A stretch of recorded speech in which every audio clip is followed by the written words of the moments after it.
క్రీస్తునాథుని యందు మిక్కిలి ప్రియ సహోదరి సహోదరులారా, యువతి యువకులకు గొప్ప ఆదర్శం దేవుని చేత పంపడినటువంటి యువకుడు కార్లో అక్కుటిస్ దివ్య ప్రసాదం మీద అత్యంత భక్తి ప్రపత్తులు కలిగి చివరికి చాలా పిన్న వయసులోని 15 సంవత్సరాలు నిండకుండానే మరణించినటువంటి గొప్ప పునీత జీవితాన్ని జీవించినటువంటి వ్యక్తి.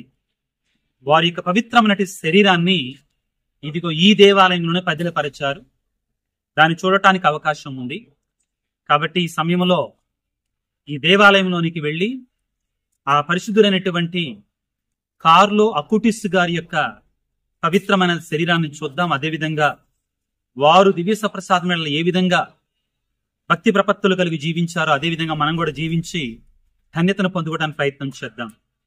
ఇటువైపున ఏ విధంగా అకుటిస్ గారు క్రీస్తునాథుని యొక్క శిలువ మరణం వేళ భక్తి కలిగి జీవించారు, అదేవిధంగా దివ్య సప్రసాదంలో ఆయన ఏ విధంగా మరి విశ్వాసాన్ని కలిగి జీవించారు అనేటువంటి విషయాలు మనం చూస్తున్నాం.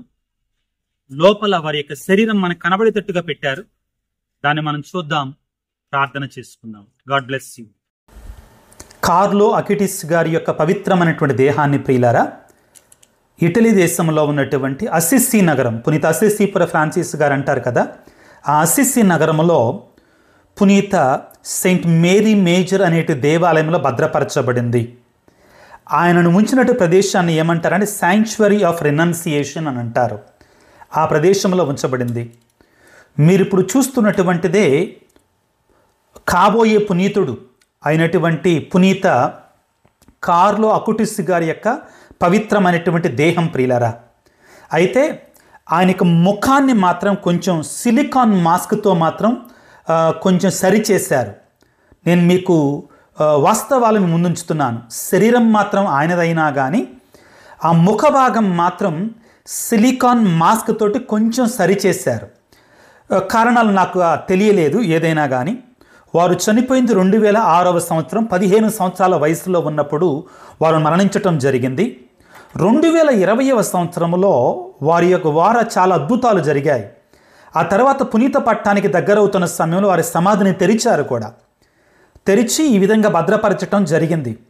చాలా గొప్ప పునీతుడు, దివ్య సప్రసాదం అంటే అపారమైనటువంటి ప్రేమ కలిగినటువంటి వ్యక్తి.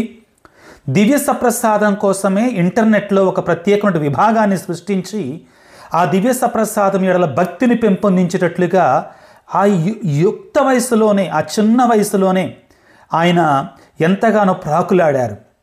కాబట్టే ఆయన ఇంకా పవిత్రంగా ఆ విధంగా మనకి అందుబాటులో ఉన్నారు. ప్రియులారా, చాలా తక్కువ సమయం ఉంది కాబట్టి ఈ వీడియోలో నేను వారి యొక్క సమాధిని మాత్రం మీకు చూపిస్తున్నాను. వారి యొక్క జీవిత విశేషాలు మరి వెంటనే త్వరలోనే మీకు మరొక వీడియో ద్వారా నేను మీకు చూపిస్తాను. చాలా సంతోషంగా ఉంది వారికి సమాధి దగ్గరికి వెళ్ళడానికి, అదేవిధంగా మీకు ఈ విషయాలను తెలియజేయడానికి. ఇక్కడ నిలబడటానికి మాకు ఎక్కువ సమయం ఇవ్వలేదండి. చాలా ఒత్తిడిగా ఒక్కొక్కరి తర్వాత పంపిస్తున్నారు.